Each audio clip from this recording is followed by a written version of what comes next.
Hello? Oh, is it too loud? That seems to. No. Okay. Are we good? Yeah. Okay. I'm going to keep the volume on, but I'm going to go and turn Okay. it off back there. All right. All And right. I just put it on my. Yeah.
How long do I have? When is your lunch? Noon? 40? Yeah. It's an important question for any speaker to find out, like, how long do I have? Well, thank you so much for having me. My name's Jane Yang. I'm from the Simcoe County Master Gardener Group.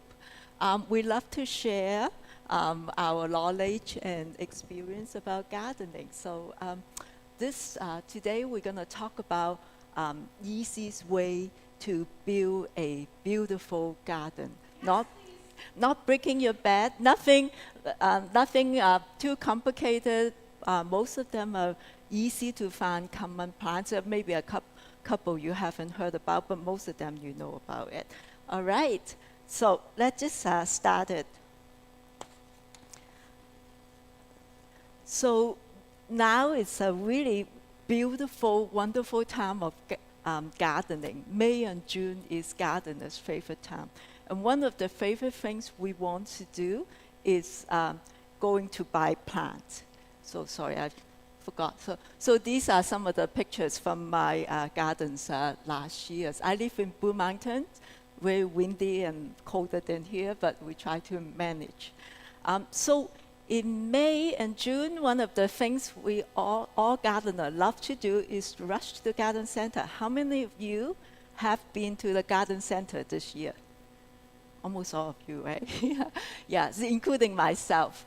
So when we're in the garden centers, it's like, I think it's like kids in the candy stores, right? Yeah, you look at, you walk around and all of a sudden there's a plant caught your eyes, and maybe you hardly ever know about this plant or never heard about it, but it just looked gorgeous because the nursery and garden center, they managed to make every single plant bloom when you are there. And sometimes we just cannot resist. We pick them up. I once asked one of my gardening friends how much you spend every year on purchasing plants. And when she told me how much, I go, oh my goodness, like that's a lot of money, and you don't even have a big garden. And we could spend a lot of money every year on purchasing plants. Some of them we know, some of them are unknown, but just too attractive.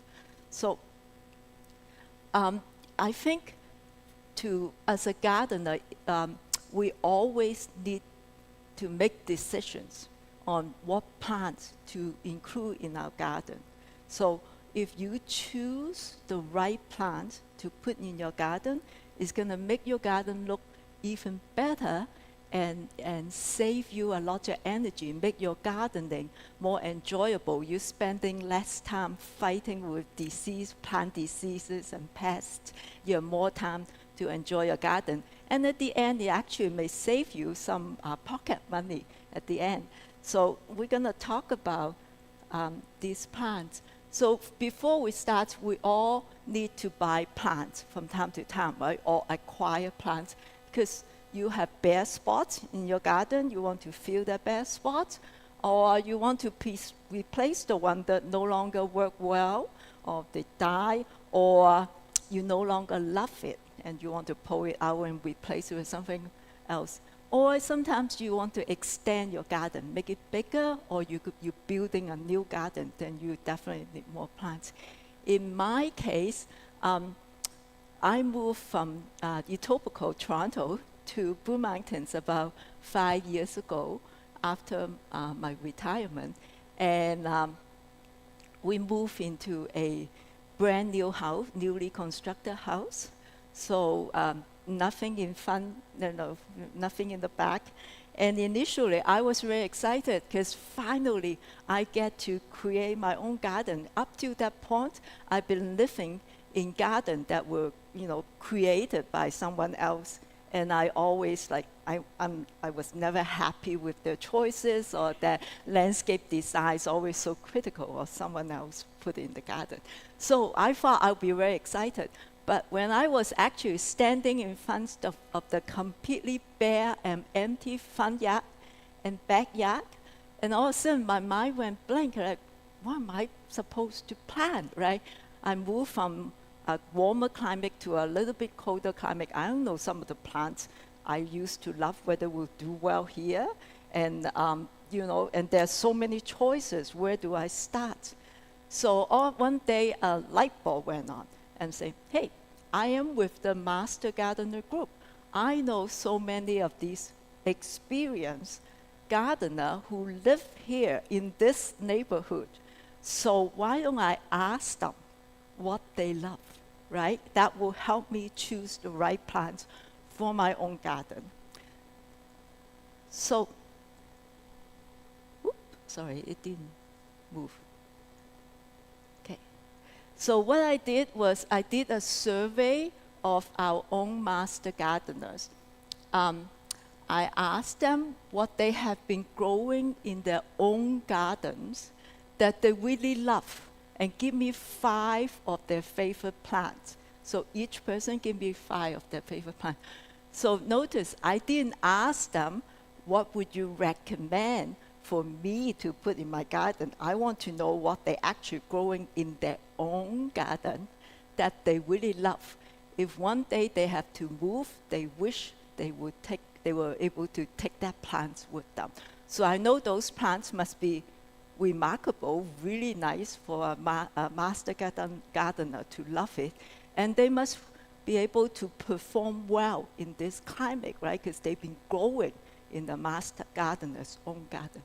So I collected all the information and compiled a list of master gardener's favorite plants. Guess how many plants we have on that list? There are so many plants out there. And so we have 52 plants on that list. So if you want to find out that list, if you go to the Simcoe County Master Gardener website, there is an article that I put in. It's called Your Local Master Gardener's Favorite Plants. And at the end of this article, there's a list of all these 52 plants. So some of them are annual, some of them are trees and shrubs, but most of them are herbaceous perennial that will come back every year, and they nicely fit into home gardens. So there's a list here. I also have a few hard copy here, and which I will leave it at the end. If you don't want to take the trouble to go to look up from the website, you can just get. Okay, yeah, and there's some hard copy as well. You can just pick one up before you go. So this list gives you a very good idea of some of the really beautiful plants that have been growing well in this area. So, but don't worry, I'm not going to go through 52 plants with you today, right? Because otherwise we won't be eating lunch. We'll be eating lunch around 5 o'clock at night. So I want to, based on this list and also my own gardening experience, I come up with a much shorter list of plants that are very easy to grow but really beautiful, gorgeous.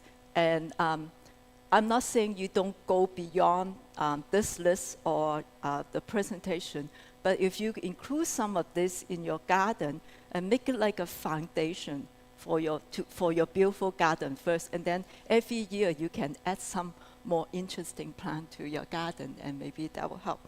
So let's just, oops, that's it, right? Okay, let's start with spring, right?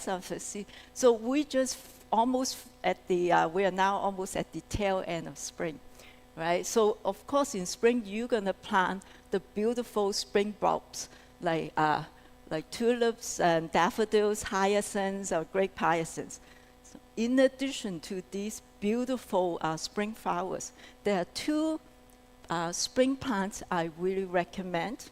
One is primroses, and the other one is hellebore. So the primrose I'm talking about here is the perennial primrose, and not those primrose. Sometimes you go to garden center in the middle of the season, they will sell you primrose. They are the annual one. So they won't survive the winter. This is the perennial. This one is a common primrose growing in my own garden, and same as the hellebore. So let me just talk about why we love these 2 plants. So first of all, they are the first plants to bloom in early spring. Sometimes when there's still even traces of snow on the ground, they will pop up, right? And then they're cold hardy. They will come back every year. They're very easy to care. Nothing eat it. I can attest to it because I have rabbits running around in my garden, and they leave my primroses and hellebore alone. And I'm going to tell you why they leave it alone later. There's a wide range of color, like you can get it yellow and pink, or yellow with pink for both plants. They bloom, particularly the hellebore, bloom for a long time, okay? And then they come back every year. You only need to plant them once. So for primrose, one thing is it is a plant that in summertime you need to pay attention to watering it. It doesn't like dry out in the really dry weather, and then it doesn't. So the one way to really enjoy your primrose, you can plant it under your decidual tree, because in spring, the leaf haven't come out, so they get enough sun to bloom. And then in the summer, they don't like too much sun because they are easy to dry out, but then the leaf from your tree will shelter a little bit, right? So, but you can plant them anywhere, and they will come back every year. For hellebore, I just want to warn you, the reason, probably nothing touch it, if you, human, dogs or cats, or your little kids, ingested it, if you eat the plant, it's poisonous. And also, normally we don't, and normally dogs and cats don't eat plant, but just be mindful of that if you have like grandkids, they really like to go around to taste them. And also some people, their skin may be allergic to that particular plant, so it's always recommended you wear garden gloves when you handle that plant. Okay, so let's move on to, so there is every year, after your spring bulbs finish or your daffodil tulip finish, and before your peony and irises starts, before the next wave of beautiful spring flower, there's a little gap, right? About, I don't know whether you noticed, there's about 1 to 2 weeks, like a gap. There is no tall, significant flower in your garden or in my garden. And that's the time we use allium. And that's ornamental onion, is actually onion plants, to fill this gap. Like I have many reasons to love this plant. It's very easy to grow. So why do we love it? Let me just go through. So first of all, like I said, it bridged the gap between the early and late flowering, spring flowering. Now you can find it in any shape. You can find the very big purple ball, the white ball, and you can find it the smaller one. And they even come up with a lower variety. There's big leaf, but much lower, big ball. So they're really showy during the springtime. Very easy to care, hardy. You only need to plant it once. It comes back every year. After it blooms, the leaf turn yellow, and almost you just cut it off. You almost forget about it. It just disappears. Sometimes you need to mark it, otherwise you plant something else over it. Many colors, size, and shapes. It comes back every year. Long lasting. If you want to cut it, you can use for cut flower. And the one good thing is, I don't know about you, I have a lot of rabbits. How many of you have no rabbits in your garden? See, everyone have rabbit, right? So it's no longer your Benjamin Bunny. Rabbit is, to me, it's almost like a #1 enemy to gardeners. So somebody agree. So like rabbit don't eat this plant. And I just recently happily discovered that I put some small ornamental onion in around my lily flower last year, right? Just accidentally, I just put them in there. And this year I noticed usually rabbit will eat up the new shoots from my lily flower when they first come up. They think it's gourmet salad, and this year the one around the planted around with the ornamental onion, they don't touch it. So I think it's the smell from this ornamental onion. It sort of repel them. They don't like it. So you not only you can use it to grow because it's beautiful, give you vertical interest when you go tall, but you can also use it like a natural defense mechanism for, right? Or you can plant it, particularly if you found the smaller one, they're very small, slim profile, you can stuck it in anywhere. You can plant it around the plants you want to protect, and particularly when they first come up, the new shoots, right? And another reason I like allium is because it's very small profile, right? Usually it's just, unless you get a very big one, but it's still very tall and slim. And if you don't have, you can just stuck it in between your plants, right? So like for those 2 weeks of gap, you provide some really nice vertical color, and then you don't have to, if you have make a big batch of it, once you finish flower, then you will have a bare spot. So you need to grow something around it. So mine is, I always put it like a row, like in between some plants, and when you come up and disappear, you don't even, think about it anymore. So it's a little bit tips on that. So now we cannot talk about spring without mentioning our irises. They're gorgeous. They are really showy. They are tall. And actually right now it's they just started blooming about a week ago, right? Some of the irises are still going on. You can see there's so many different colors and shapes and size. So why do we love irises? Well, they're showy, tall mass of flowers. There's lots of colors nowadays, so it's an endless color. You can find very easy to care. They're hardy, they come back every year. In fact, they multiply, and long-lasting cut flowers. So there are 2 types of irises. One is the bearded irises. That's the one that usually is, the tall, where they're really tall and big flowers. And this is the type they like dry, a little bit well-drained soil, all right? And then the other one is the Siberian irises. They're the smaller one, little bushes, and they actually can tolerate wet spots. So if you have a lowland in your garden, it's always kind of wet, and this is the Siberian one is the one you want to plant there. They will tolerate wet feet, so to speak. And irises, I found it actually among all the plants I like, it is a little bit work for me, but because it's so gorgeous, so I still keep them in my garden. So every 3 years, 2 to 3 years, it will grow, and you notice the center hollow out, right? It just comes from the side, and that's the time the plant is telling you, I need to be divided. So use a garden fork, lift it up, and then chop it up and divide it. Otherwise, the center will hollow out, and once you divide it, you get more irises. You can put in your garden, give it to your neighbor, or take it to your garden club sale. All right. So I think you will guess what I'm talking about. Next one. Okay, sorry. Let's go.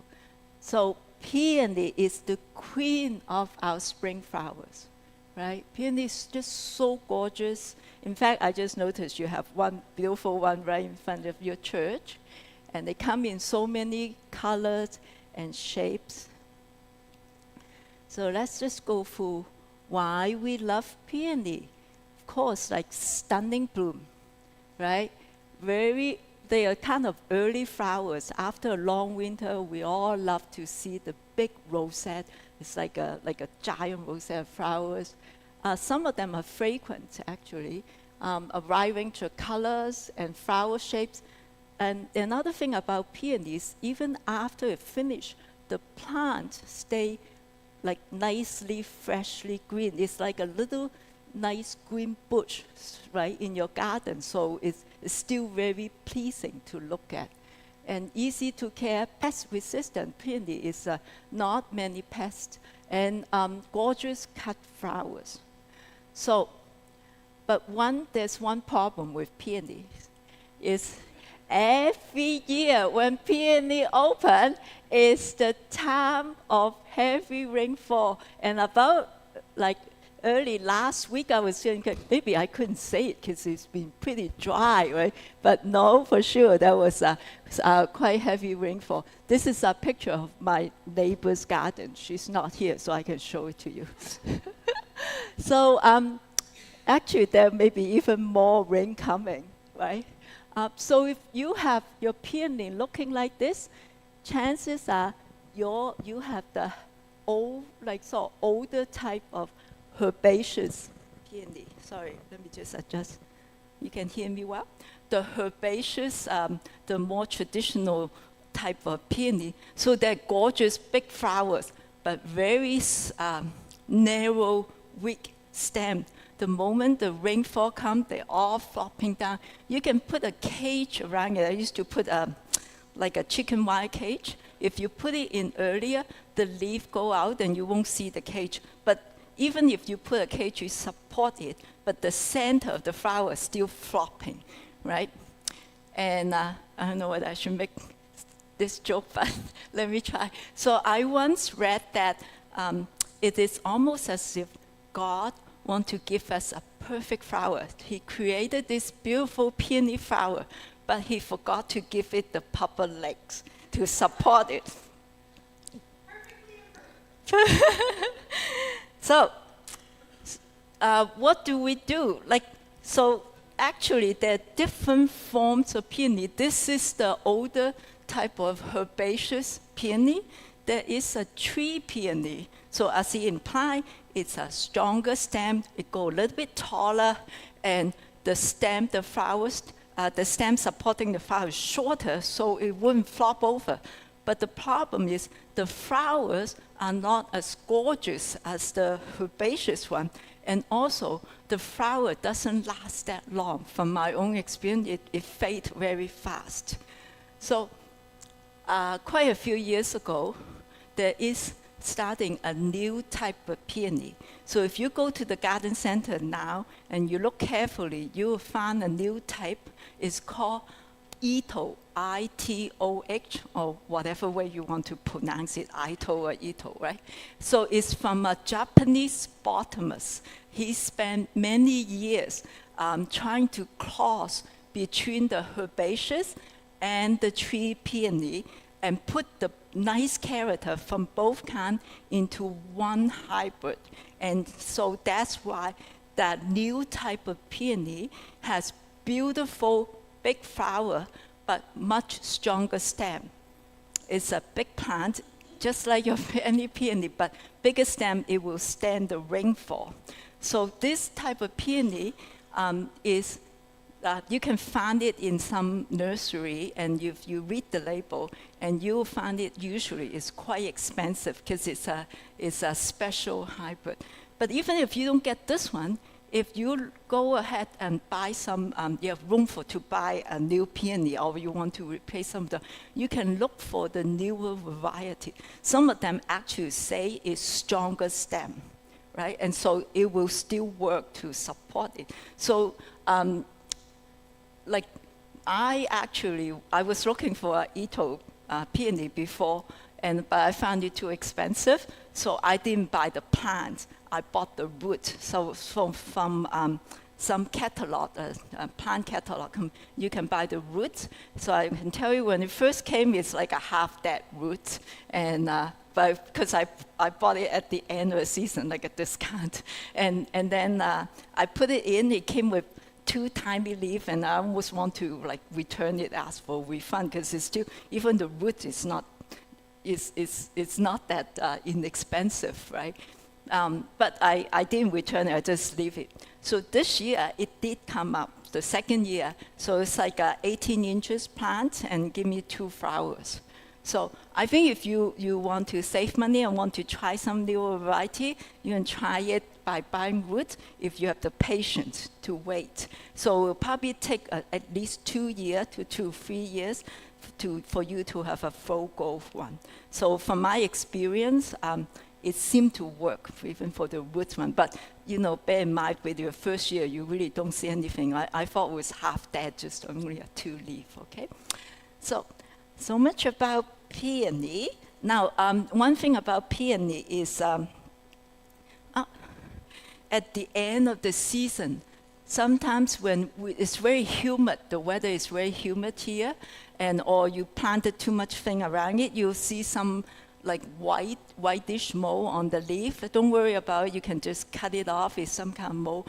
And the plant, it will not affect the plant because the plant completely die back over winter and will regenerate next year. So, if sometimes it's unavoidable, we have some kind of mold in very humid weather, just cut off the leaf and don't put that in the compost. Put it in your garbage. Yes?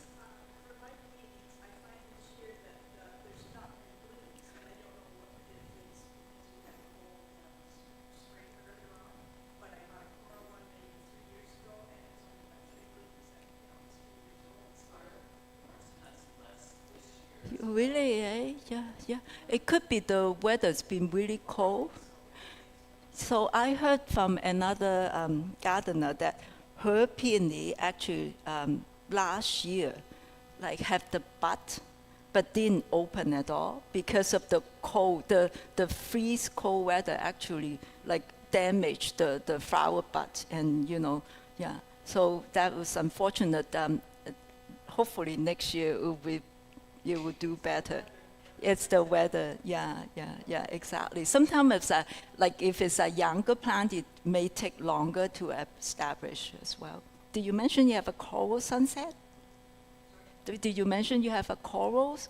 Yes, I bought a coral one like 2 years ago, but I have no observations. Yeah, okay. Yeah, hopefully everyone should enjoy peony. It is a beautiful, gorgeous plant. So what do you do if you have a lot of old, like the herbaceous one and the rain is coming? So I would suggest you cut them before the rain. Bring it home to enjoy it inside for cut flowers. If you anticipate the heavy rain is coming, then we can just... or bring it to the church, right? Yeah, absolutely.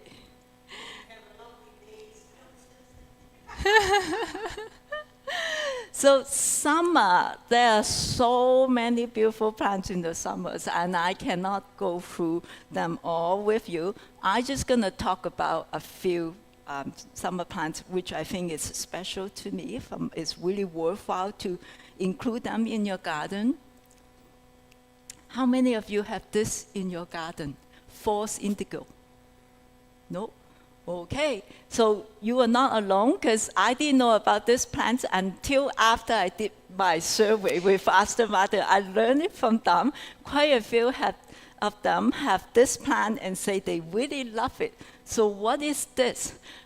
This is actually in the pea family. The flower look like the pea flower, but it's come up like a bush.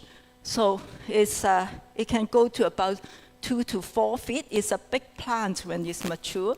Upright, it stay up. You don't need to support it. So one thing about this is it's a native. It's native in Canada, so it's good for our environment. Now there are many cultivars. So it's the purple one or the blue one. The second one is the native one. But now if you go to garden center, you'll find the creamy pink one, or like they call it a gold color one, and there's a different cultivar. It's getting quite popular.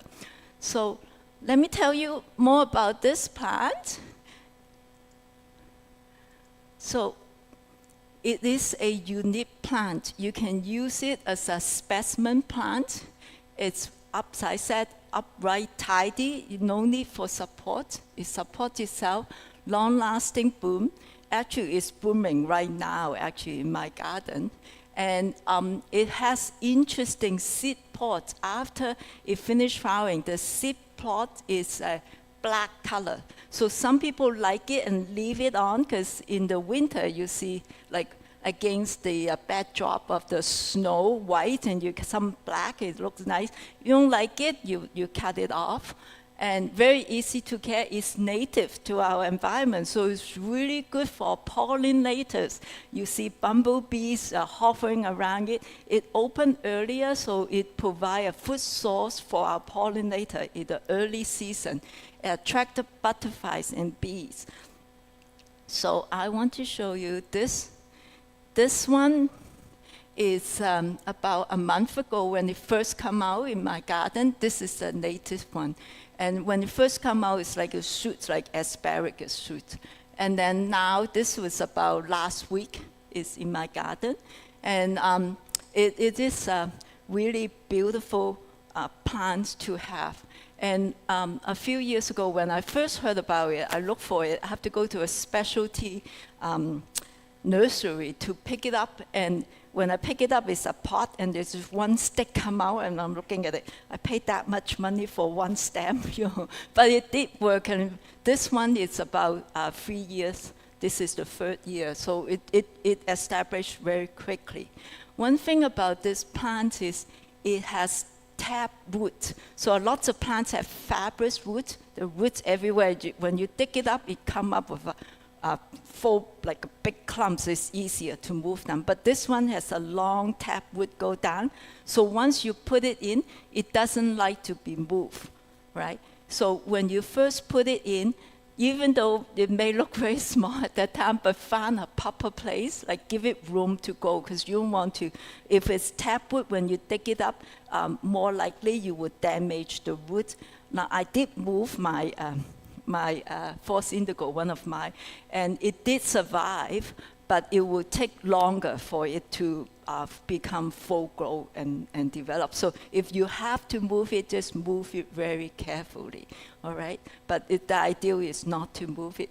So my false indigo, for some reason, gave me tons of babies because I was too lazy to cut out the seed head last year. So I left it on the plant. The benefit of being lazy is I get a lot of babies here. So I have a few baby one here. If any one of you, the brave soul, want to take a pot home, and you can try it. It will probably take several years for it to full grow, but you can try. So now this plant is actually getting very popular. If you go to any garden center, you'll find this one, and they come in different cultivar. So last year, I actually bought 3 from Canadian Tire Garden Center. So it's much easier to find. It's not like a few years ago, you had to go to specialty.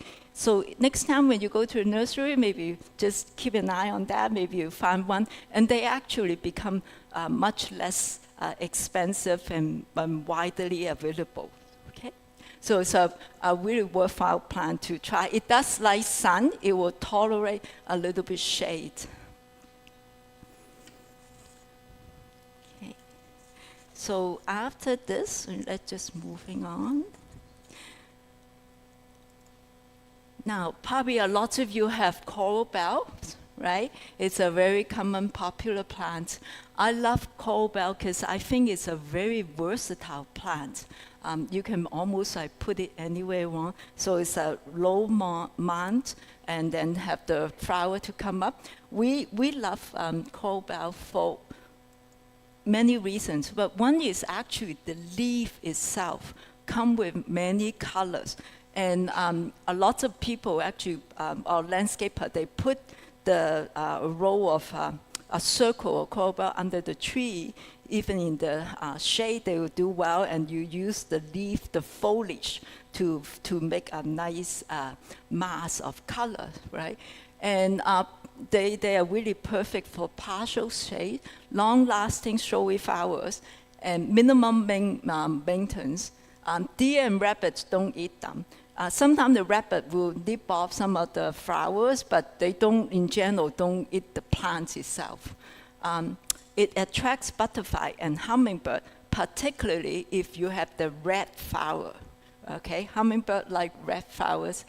And once they're established, they're heat and drought tolerant. So very easy to go long-lasting flowers. And I am the old-fashioned one. I like the green one with the red flowers. And I like it because if the flower, if you cut out the dead one, they will come back. And it's a give you long-lasting summer flowers, and then it's you can just slot it in anywhere you want in the garden. Okay, I think everyone should have some lavenders in your garden, right? If you haven't got one, you should go get some lavender in your garden. And lavender is really a beautiful plant and a must-have for many different reasons. So, of course, the most spectacular thing about lavender is its fragrance, particularly when you walk by and brush through it. If you have a walkway, you can build lavender around it.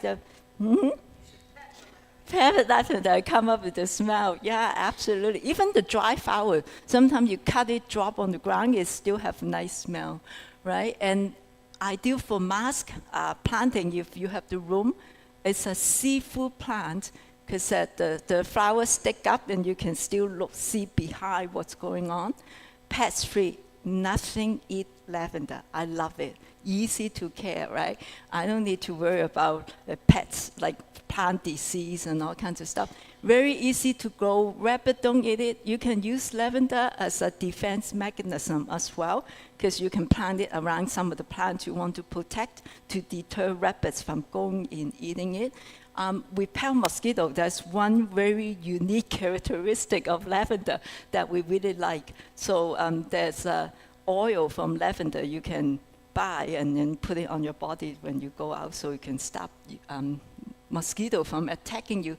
A couple type of lavenders actually are edible. So to me, lavender is not just because it's nice smell or have beautiful purple flower. From a landscaping point of view, it has this unique value. Because lavender, unlike most of your other plants in your garden, they're green, leafy, whereas lavender is greenish blue color, right? Very different color. And the shape is tiny little. So if you put lavender, mix it in your garden, it gives you a different texture and color in your garden and make your landscaping more interesting to look at, and yet it's very easy to maintain and to grow. So after it blooms, if you cut it back, the dead bloom, like at least like, the top off, and sometimes you can cut a bit lower, it most likely, if it's good condition like the sun, it will rebloom.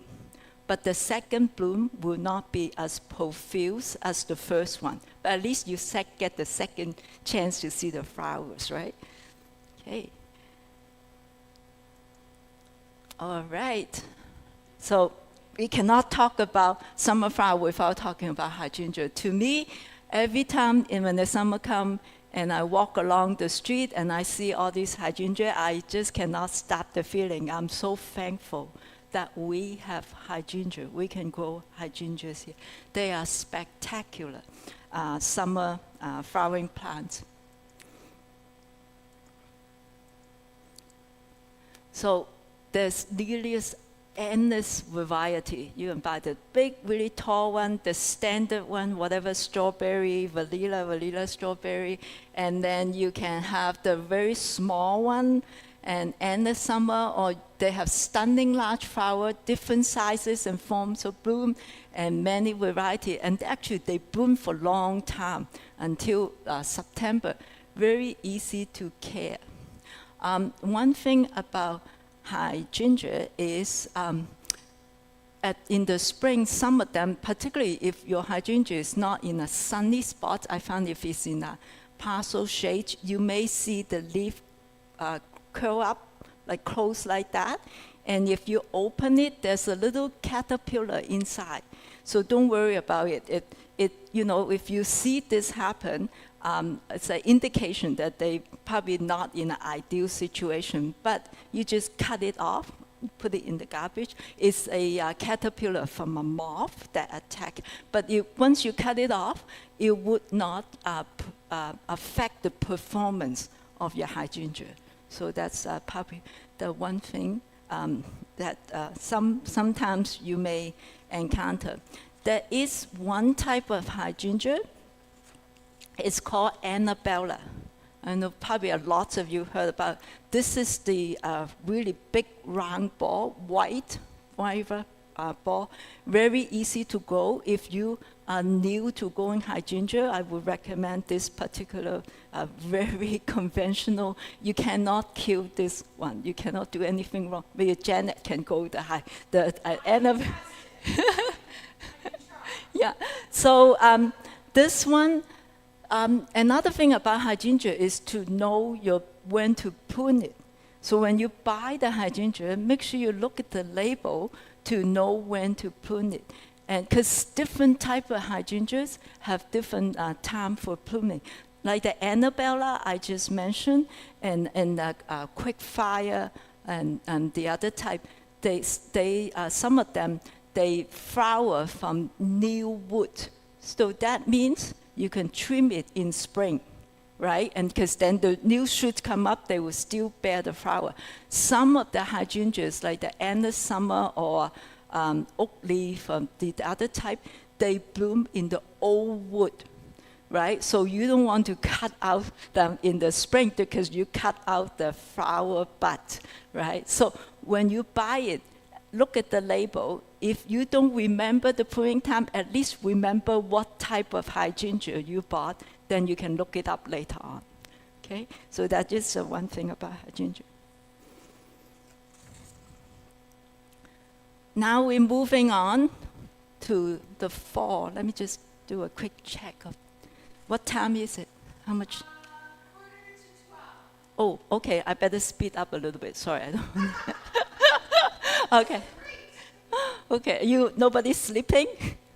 Okay, thank you. All right, so fall, we have these beautiful fall flowers. Actually, I'm stretching a little bit. They start to flower late summer, right? So you have black-eyed Susan, you have echinacea, your coneflowers, and that's the New England asters, and also the autumn, the sedum, autumn joints, and any sedum in the fall.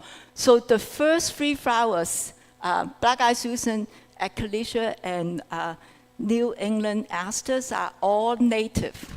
They are really good to include in your garden. When we as a gardener, we want a beautiful garden, but at the same time, when we are enjoying the nature, we also want to support our nature. So by putting these plants in your garden, you're helping the nature because they support pollinators. So make sure, I'm not going to go in great detail about these plants, but they're very easy to grow and you can get it, but do think about it. Of course, sedum is a very typical fall flowering plant you can include. So I'm going to talk about two specific type of fall flowering plant. One is phlox, Phlox. I'm not talking about the moss phlox of the creeping phlox in the spring. In the spring, you find the low mount like a mat, the beautiful flower. That's also a phlox, but it's a creeping phlox. This one is a garden phlox, go quite tall, flower late summer and into the fall. I'm going to tell you a quick story about phlox. So in my last house, I bought a phlox. I put it in a really sunny location in the front yard. It grew and life, really green, healthy. First year, give me a couple flowers, and I'm so okay because it's first year, right? We usually take 3 years to establish a plant. Second year, it go bigger and even greener, and give me a few more flowers. I go, okay, I give you time, right? Third year come, it goes a gigantic mass, but still only a few flowers, something wrong. So I Google it, like what did I do wrong, right? Did I not water enough or too much fertilizer, too little fertilizer?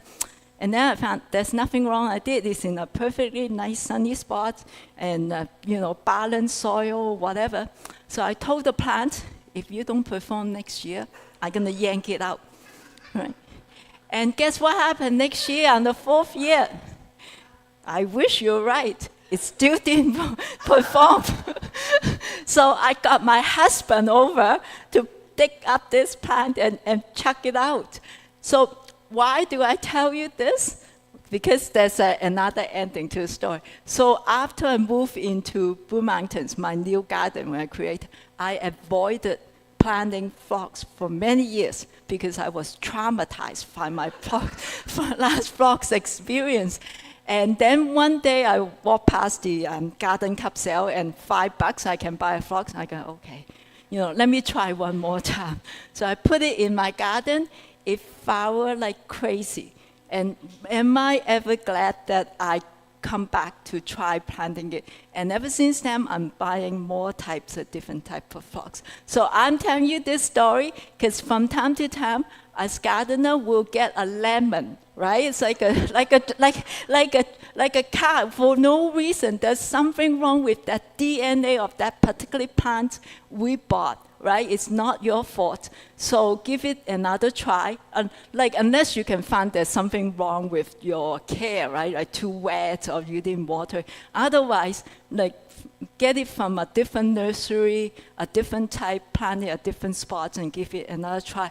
It could be just that particular plant is not that classification of plants that don't do well. So phlox is really beautiful. Yeah. Like really bad lemon. Yeah. And just try it more. So as I said, really eye-catching, large cluster, bloom from midsummer to early fall. It will give you nice fall. Many of them are fragrant flowers. They attract pollinators, hardy and easy to grow, available in many different colors. So phlox is something, again, in August, like when it's very humid, you may find some mold, like going the leaf turn right. Don't worry about it. You can cut off some branch, increase air circulation around it, or sometimes it's not avoidable because the weather is just so humid. And then cut out the infected leaf, and usually it doesn't affect your plants next year when they come back up. Usually when it happens, it's almost the end of the flowering season anyway, okay? So don't let this discourage you. But when you plant it, it does provide some babies.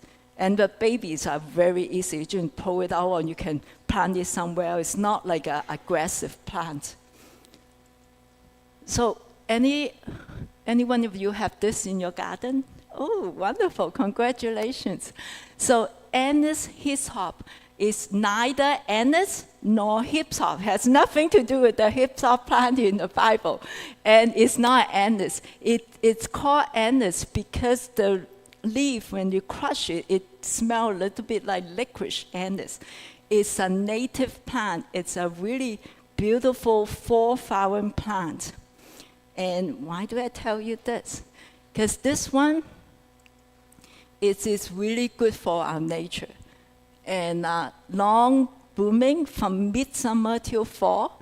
If you have this space, it's really good for mass planting, a big heap of it. Native and pollinator magnet is really good for our environment. No significant pest problem, hardy and easy to grow. Deer don't eat it. Rabbit may nibble the young plant. So if you have the young plant, protect it a little bit from rabbit at the beginning. So it's a really good plant for nature, and give you some beautiful fall flower. If next time when you go to your garden cup sale or a garden center, you can look for this and try this one. It does like sun. It will tolerate a little bit of shade. It grows to about this tall. All right. I don't have it because I don't have room for it. But I did see it in my friend's garden, and it's really gorgeous when you plant it. Particularly, it's a nice fall color. I'm gonna very quickly go through 2 small trees with you, and I promise you this is almost my last slide. So the white one is called surface berry. You probably see them everywhere. It's getting more and more popular. The Saskatoon, yeah. A lot of municipal government are starting to plant this in the public space because it's a native tree. And landscapers has been recommending this particular trees for many years. So why is it so good? In the fall, it has beautiful white flowers. And then summer, it has the edible berry. Like I say it's edible, I think it's more for the birds to eat it. I have never tasted it myself because there's nothing left after the bird touch. But it has this blackberry, like say, and then in the fall, the leaf turn orange red. So give you 3 seasons of interest. And it's native plant. It's very good for our environment and it support pollinator. The only thing you need to be careful is when you buy it, there is the bush form, the Saskatoon, that go like a big bush, and there's also the downy one that go as a tree. So there are 2 forms at least, like in general. So know what you're buying, know what you want, right, to include. The other one is redbud. You probably see redbud a lot, and they probably just finished flowering now. Both of these are small trees, like in terms of trees, so you easier to incorporate in your garden. So redbud is also another native tree. It's very good for our environment. And before the green leaf come out, the whole tree turn red once it's mature in spring. It support early pollinator. It's very easy to grow. I like redbud. Another reason is because the leaf is heart-shaped, unusual heart-shaped. Yeah, and there's one called forest pansy. The whole tree, the leaf, are red. So it's sitting right in front of my window. Every time I look out, I see a whole bunch of red hearts in front of me. So look for your different variety. But these 2 are both very good native tree to include in your garden, and it's good for our environment. So before I close, I want to mention one thing is whenever I go to garden center and when I want to buy a plant, the first thing I do, and probably you should do, is to pull out your cell phone, look at it. Is it an invasive plant, right? Make sure, particularly the ornamental grasses, lots of them are invasive. Check it out, make sure it's not invasive. And the second thing you look at is whether it's a native. If it's native, it's bonus points. Even more reason to get it. So nowadays, we don't plant any invasive plants, so no periwinkle, burning bushes. If you have to buy a butterfly bush, there are other alternatives like the anise hip-hop are better for our local butterfly. So know what you plant before. Like the basic is don't plant anything invasive or aggressive in your garden. All right. I think that's all for my presentation. So as I said, there's so many plants to choose from. I just hope the list of 52 plants and also today's recommended presentation will help you narrow down your choices a little bit so it's easier for you to choose the right and easier to plant to build your dream garden.